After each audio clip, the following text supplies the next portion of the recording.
teewaay may remercier suñu doyen Mamadou Ibra Kane tey dañoo woote conférence de presse bi ngir indi ay leeral ndax dañoo nekk ci moment boo xam ne dañ nekk di polluer l'opinion publique di salir di entacher li nga xam ne moom mooy l'image des entreprises de presse. Lan moo xew dañoo rencontré le président de la République Macky Sall le 18 mars 2024 ñu soumettre ko les problèmes du secteur, soumettre ko li nga xam ne moom mooy fiscalité beeg redevance yeeg cotisation yi ñu yoreel yépp, xamal ko nag depuis Covid-19 bi mu ñëwee ci gane si ci réew mi yokk ci problème trouble politique yi ñu am, yokk ci problème trouble électoraux yi fi am,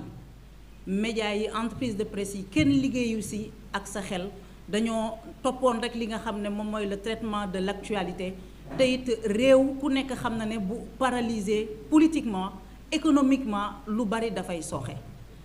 Gannaaw loolu nag moom mu ne dinañu defal li nga xam ne moom mooy amnistie fiscale. Am na mesure yoo xam ne gouvernement bu Macky Sall moo ko waroon jël ndax amnistie fiscale c'est du domaine de la loi. Assemblée nationale moom mooy wote li nga xam ne moom mooy amnistie fiscale. Am na ay réaménagement budgétaire yoo xam ne waroon nañu ko def defuñu ko. Président de la République bu bees bi ñu fal muy Bassirou Diomaye Diakhar Faye mu annoncé la couleur en pleine campagne, xam la ne moom d'accordul jàppul ne noonu la ñu war a aider ñi nga xam ne ñoom ñooy les organes de presse. Au mois de mai ñu jot ñun ñëpp en une semaine ay courrier bu jógee ci administration fiscale boo xam ne daf ñuy informer ne lii ngeen amelkat war ngeen ko fay, boo leen ko fayul ñun tamit ci suñu côté dinañu jël les mesures yi nga xam ne moom la ñu yoon may. On était surpris bien sûr parce que l'État dañoo jàppoon ne l'État c'est une continuité. Bi ñu amee surprise boobu fesal nañu ko mais on n'a pas dit que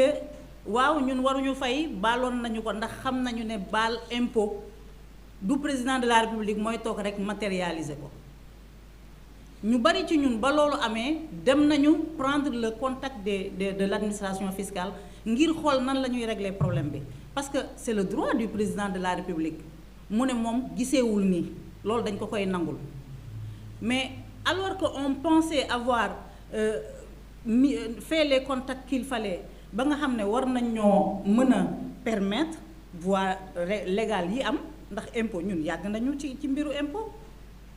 Boo amee impôt dette fiscale parfois sa entreprise elle ne se porte pas bien mais da ngay dem il y a des voies légales, il y a des moratoires, waxtaan ak l'administration des impôts ñu bari ci ñun def nañu ko. Alors qu'on pensait que ñu ngi duggaat ci circuit de normalisation avec l'administration fiscale, ñu xëy ñu commencé di tëj les comptes bancaires des entreprises de presse. En ce moment on ne nous a pas donné l'occasion d'user de, mais du ne ñun dañoo bañ a fay impôt. Une entreprise, aucune entreprise dans ce pays-là ne peut se soustraire. Mais boo amee dette fiscale amoon nañu loolu yëpp dañu ko remettre en cause. Ñu jël ñoo diaboliser di naan dañoo bëgg a bañ a fay impôt. Ñu jël un chiffre fourre-tout de 40 stations d'office la ay pénalités yoo xam ne dafa gonfler li nga xam ne moom mooy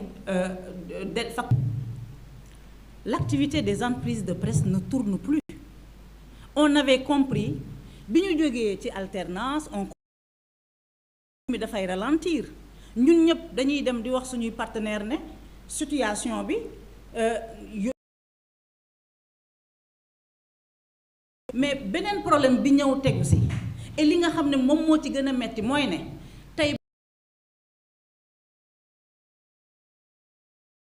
tey yéen ñëpp xam ngeen ne fii ci Sénégal assiette publicitaire bi téeméer boo jël juróom-ñetti fukk ya état moom moo koy joxe à travers ses structures publiques et parapubliques. Kenn mënul recouvrer une créance. Leneen ñëw yokku ci ay contrat convention ak ay convention publicitaire, lettre de rupture de contrat en série rupture de contrat dafa am nu ko yoon war a taxawalee nit ki boo demee nos multiples demandes. On a cherché à rencontrer le directeur des impôts et domaines on a cherché à voir le ministre des Finances. xam exactement ku ci nekk lan nga am ak nan la ñuy taxawee pour mën a régler cette décision. tout feeñu amuñu benn rentrée d'argent li ñuy grignoter pendant que dans le secteur minier état am na ay entreprises yu ko fa amal 200 entreprises yu amee ñoom kese. bu ñuy tous ces secteurs là ñu bàyyi leen dama juum la presse tous ces secteurs là ñu bàyyi leen suñuy confrères pour leur solidarité corporative ndax kat am na ci entreprise yoo xam ne ñoom yenn entreprise yi di am ñooñu ñëpp dañoo solidariser wu wane ne c'est un combat de corporation et non un combat politique patronat à investir à créer de la richesse et à voir nos entreprises s'épanouir. Et dans nos entreprises il y a les reporters il y a les techniciens de l'information te man jàpp ma ne mën nañ ñoo booleeg ñooñu de nos employeurs comprendre nañu l'enjeu parce que au début manipulation bi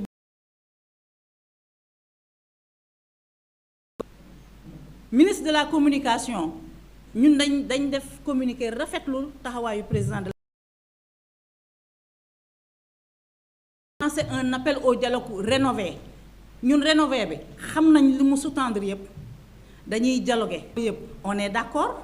ñun ñoo ci jiitu sax ñi nga xam ne ñoom ñooy autorités yi ndax ñun yàgg nañu réclamer ne nañuy publier le décret de répartition de l'aide du fonds d'appui les autorités mosuñu ko nangu def tey comprendre nañu lan moo tax mosuñu ko nangu def yàgg nañu di réclamer ne nañu mettre en œuvre le code de la presse ñoom tey ñëw nañ avec un peu de retard et avec un peu de décalage di def li nga xam ne moom mooy un début de mise en œuvre mais waxtaan nañu ci ak ñun dinaa ci dellu si bu président waxee loolu ba pare ñun ñu ne ko ajaaraama monsieur le président de la république wane nga ne yow yaa njaboote ñëpp et que bor bi nga am devant tous les sénégalais da nga ko am aussi devant la presse les entreprises de presse et les travailleurs de la presse on s'étonne que le ministre de la communication ñëw jël le prétexte du lancement de la plateforme numérique des médias mu jël teg wax boobu fële lancé wu dans une campagne de dénigrement et de diabolisation et de manipulation des chiffres dañ ci am mbetteel boo nekkee kilifa wu secteur boobu bu ñu amee jàmbat am lu leen metti yow yaa leen war a woo nga waxtaan ak ñoom wut solution man mosuma gis un ministre de tutelle bu ñëw jël benn pàcc bi gën a am importance ci secteur bi muy contrôler di leen jéem a sànni à la vindicte populaire di leen jéem a manipuler l'opinion di ñu diaboliser chiffres yu mu joxe concernant la dette fiscale c'est archi faux bu ñuy jéem a naan diw amee na lii diw amee na lii dañu bëgg a jaxase ñun on est dans un combat de corporation na Massamba amee 99% de la dette fiscale Massamba moomu à partir du moment où moom nekkul ci lu dëng ñun suñu cër mooy ñu jàppale ko benn entreprise warul tëj benn entreprise warul fay quels que soient les problèmes dañoo war a nekk ci wetam 40 milliards yi mu joxe ameewuñu 40 milliards la dette fiscale se chiffre à 13 milliards am na entreprise yoo xam ne dañ leen teg ay pénalités dañ leen def taxation d'office nañ leen may la possibilité ñu dem waxtaan ak le service des impôts ba mën a xam ñoom nan la ñuy defee face à cette dette fiscale là moom chiffre yi mu joxe ci li nga xam ne moom mooy aide à la presse bi et rafetul nga gis koo xam ne kilifa la nga doon xaar ci moom ay solution di xaar ci moom yaakaar nga gis ko muy procéder à de petites manipulations dem jël un groupe de 10 entreprises de presse génn ñenn ñi def ay omission exprès def ay classement am bëgg na nit ñi waaw ñoom ñu ngi yuuxu di wax mais état dafa leen di jox deniers publics mais fonds d'appui dañ ko wote loi moo ñu jagleel ne entreprise de presse yi dañuy bénéficier du fonds d'appui est-ce que ñoom mën nañu xayma ñun suñu rôle ci pàccu réew mi yépp ci démocratie ci éducation ci sensibilisation ci bonne gouvernance ci vulgariser les politiques publiques ci li nga xam ne moom mooy suñu cadre état de droit kenn mënu koo xayma moom ministre de la communication ba muy wax daf ñu doon dénigrer bu ñu neexoon bu ñu amul woon une haute idée de notre métier du ñu ko permettre mu utiliser suñuy canaux de communication communiquer ba waxam jóg kaw. dañoo xam li ñu war xam li sous-tendre li nga xam ne moom moo sous-tendre suñu métier dañu ko jox parole moom saay bu génnee muy moom ak ñeneen ñëpp dañ leen di topp 1 franc joxuñ ñu ko. État du Sénégal bu ne daf ñuy allouer aide à la presse suñu xaalis la c'est notre dû et ce dû là dañ ci jël 800 millions yóbbu ko dans d'autres secteurs et ce dû là boo xoolee la clé de répartition bi nga xam ne dañu ko wane am na fu mu dem. Y a une mafia au niveau du ministère de la communication il faut oser le dire ñooñu noonu nañu leeral fan la ñu dugal xaalisu entreprise yi moo gën ñuy insister ci des miettes yu ñu jox. télévision bu ñu fi jox 70 millions 35 millions c'est peu fonds d'appui boobu télévision bu nekk wala média bu nekk une entreprise de presse am ay charges di def li la waroon nañu retrouver wu à des montants de 150 millions ailleurs c'est ay 7 millions d'euros la état di jël di ko jàppale ay entreprises yoo xam ne jàpp na ne ñii duñu amuñu valeur ajoutée yu bari ñii dañoo nekk ci situation de crise ñii nekkuñu ci situation ci secteur bu rentable ku ne xam nga ne média nekkul secteur bu rentable média du activité minière média du activité téléphonie média du activité industrielle commerciale boo xam ne loo investir da ngay investir 10 nga jot 100 ñun ñooy secteur bi nga xam ne on agit par noblesse. On investit pour informer les Sénégalais. On a tous investi pour couvrir cette campagne électorale-là. Il n'y a pas un seul candidat boo xam ne daf ñu fay couverture yi ñu ko defal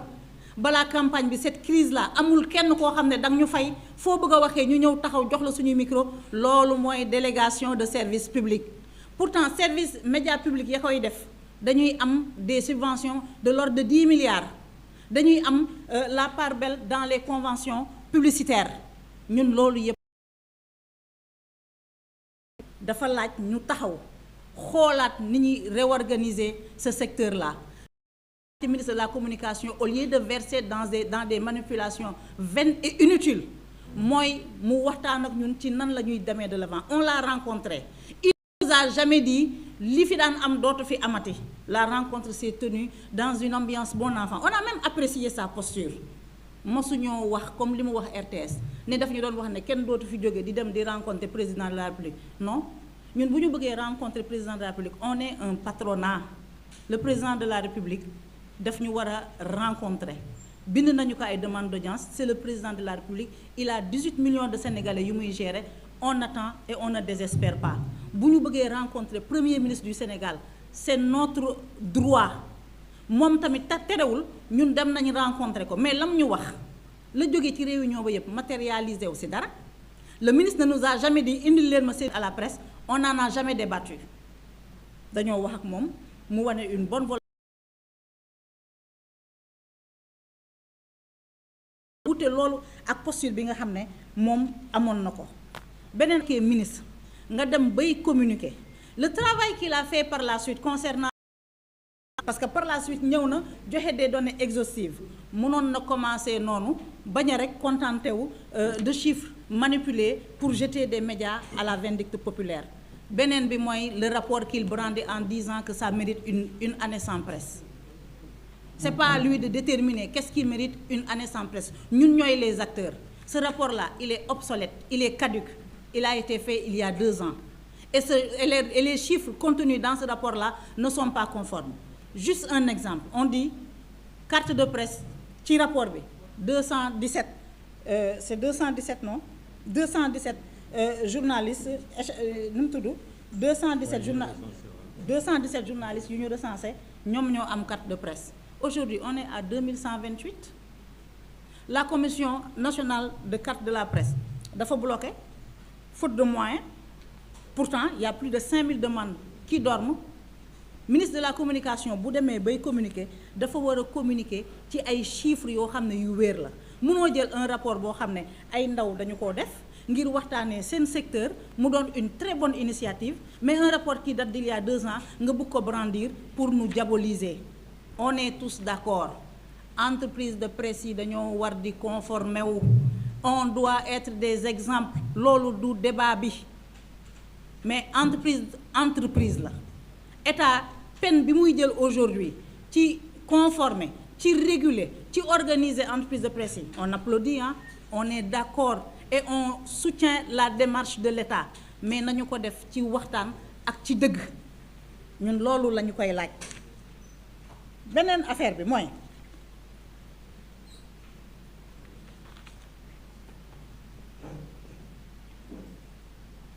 beneen affaire bi mooy et dama ci bëgg a attirer l'attention des reporters.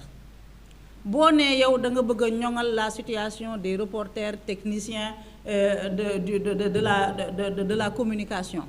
techniciens acteurs de la communication, maanaam ñi nga xam ne ñoom ñoo composer les entreprises de presse. mais est-ce que yow mën nga ñëw reporter bu nekk nga jox ko xaalis? mënoo ko. boo bëggee ñoŋal situation reporter yi te mu doon lu dëggu ci yow da nga koy jaarale ci entreprise de presse yi. ni yeneen secteurs yi bénéficier d'une fiscalité favorable, d'une fiscalité particulière, ñi yeneen secteurs yi bénéficier d'accompagnement de l'État bu ñuy investir, ñi yeneen secteurs yi bénéficier de la politique d'accompagnement de l'État, da ngay ñëw nga jël say service nga mettre leen au service de ces entreprises de presse là. ba pare nag boo defee li la war ba pare tegal nga ñu li ñu war a tegal yépp nga ne ñu nag lii mooy critères yi pour doo mën a bénéficier de telle facilité. bu boobaa amul patronat buy taxaw wala amul syndicat buy taxaw di la jàppale dans l'illégalité. du fonds de garantie. dans d'autres États dañoo mettre en place même un fonds de garantie. dem ci fonds de garantie boobu nga leb xaalis nga fay say salaire à temps et puis tu as 45 jours pour payer. loolu yëpp ay solution la yoo xam ne ki nga xam ne moom moo ci mën a agir muy son excellence le président de la République bu ñu daje woon ak moom daañu ci waxtaan ak moom. ministre de la communication nag mooy suñu tutelle. am nañu beaucoup de respect pour lui, mais manipulation yii muy def bu ko continuer def ñun dinañu dem ba opérer un droit de retrait en ce qui le concerne, parce que mënuñu am un interlocuteur boo xam ne ñun dañu koy jox cëram bu bëggee wax ñu tijjil ko suñuy antenne te duñu manipuler ses propos. ñun bu ñu waxtaanee ak moom ci sutura moom mu génn di ñu diaboliser jël suñu ay données personnelles di ko publier. On n'a jamais dit dañ ne transparence, on est d'accord, ñun mënuñu nekk des journalistes diffuser un peu partout après ñu ne fonds d'appui bi li ñu leen ci jox bu leen ko publier. Non, il n'est pas question de ça. Nous on a toujours dit publier leen. man taxaw naa ci plateau yu bari ma ne man lii lañ ma jox ñun nëbbatuwuñu, mais données personnelles entreprise amoo droit di ko génne. Il a publié des documents avec nos comptes bancaires. Même concernant la fiscalité, le secret fiscal dafa amuloo droit ñëw di weer ay entreprise bokkul ak le devoir, l'exigence de transparence. beneen bi mooy tey service état boo dem di waxtaan ak ñoom xam nga lu ñuy def da ngay bind lettre ñoom dañ lay adresser lettre yow nga tontu ci lettre bi yow publier woo lettre bi ñoom ñu jël lettre bi dugal ko ci réseaux sociaux yi ne dañ lay vilipender. Ce n'est pas digne. État élégance la, république ay us et coutume la yoo xam ne ñi ko yor dañ ci war a tënku wala boog ñi nga xam ne ñoom ñooy def loolu xamuñu li nga xam ne moom mooy seen cër. seeni kilifa war nañu waxtaan ak ñoom. dañu bëgg a présenter comme des bandits, comme des hors-la-loi, ce que nous ne sommes pas. Nous sommes des citoyens dignes qui aimons notre pays. kenn ku nekk ci ñun mënoon nga dem tëji sa agence de communication di grappiller des millions jël ko dugal ko ci sa bopp. kenn ku nekk ci ñun dafa am passion bu nekk ci suñu dënn. passion boobu moo tax ñu tijji entreprise de presse di partager cette passion-là avec d'autres, avec ñu mel ni yéen. ku sañoon sa entreprise du mës a sukk ku sañoon sa entreprise moom mooy doon bi gën a florissante. dafa jot état du Sénégal taxawu les entreprises de presse au Sénégal, en Afrique aujourd'hui, en Afrique dans la sous-région amuñu un média sénégalais fort. Dans d'autres pays dañuy état dafa jël taxawal ay consortium ay médias yoo xam ne dañoo fort. Président de la République ak gouvernement quel que soit ñoom taxawaay bu ñuy am ci ñun lii suñu rôle mooy informer, sensibiliser, éduquer. saay bu ñu yeewoo jox sénégalais yi leur dose d'information dinañu ko def. ñun tam dañuy sàkku ak ci ñoom ñu tijjil ñu seeni bunt ak ku mu mënta doon ñun l'essentiel c'est que nañu am interlocuteur boo xam ne mën na régler suñu problème on ne fait pas une fixation sur le président bien que mooy suñu kilifa dañ ko bëgg a rencontrer il y a une vision qu'il faut mettre en œuvre bëgg nañu waxtaan ak moom ndax moom moo leen jiite ñoom ñëpp mais muy ministre des finances muy ministre de la communication muy ministre du travail bëgg nañu toog mën a waxtaan ak ñoom ba trouver li nga xam ne moom mooy solution ci problème yi te it bu ñu perdre de vue ne ñun ñëpp on est embarqué dans la même barque képp ku xalaat ne boo fragiliser l'entreprise de presse wala képp ku jàpp ne c'est un combat du patronat